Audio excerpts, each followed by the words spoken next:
Our story begins in the 17th century with a French philosopher having an existential crisis. René Descartes, the I think, therefore I am guy, was trying to figure out what he could know for certain. He imagined that a powerful malicious demon was tricking him at every turn, feeding his senses nothing but lies. Maybe the entire external world was a deception orchestrated by this demon. Descartes wondered, if an evil genius can control all my experiences, how can I trust anything I see or feel? This was Descartes' dramatic way of asking, how do I know what's real? Fast forward to the 20th century, philosophers updated Descartes' creepy demon to a more high-tech scenario. Enter the brain in a vat. In this thought experiment, a mad scientist, because of course, kidnaps you, pops out your brain, and plunks it into a jar of life-sustaining goo. Then they hook up your brain's neurons to a supercomputer that feeds you electrical impulses identical to what you'd normally get from your eyes, ears, skin, etc. If the simulation is perfect, your disembodied brain would continue to have totally normal, conscious experiences, blissfully unaware it's a lab specimen on some maniac's shelf. In other words, your brain could be fooled into anything when fed the appropriate stimuli. It would feel like you're living your everyday life, while in reality you're a wet, naked brain floating in a vat.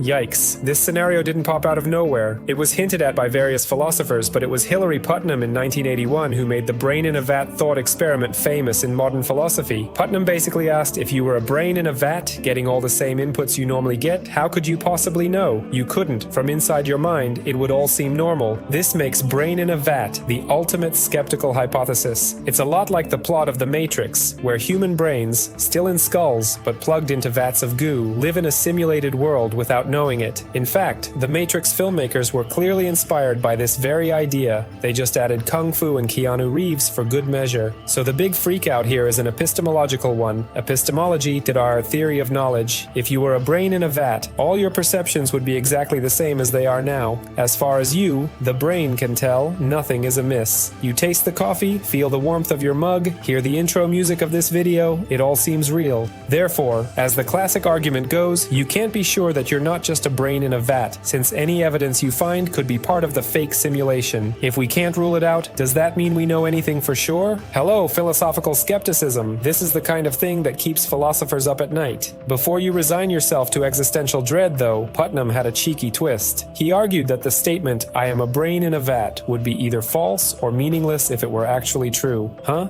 Here's a very simplified way to get it. If you've always been just a brain in a lab, when you say vat or brain, you're referring to things within your simulation, not real brains or real vats. So you wouldn't be correctly referring to the actual situation. It's a bit of semantic mind-bending. You, the poor and vatted brain, can't truly conceive of the real vat you're in.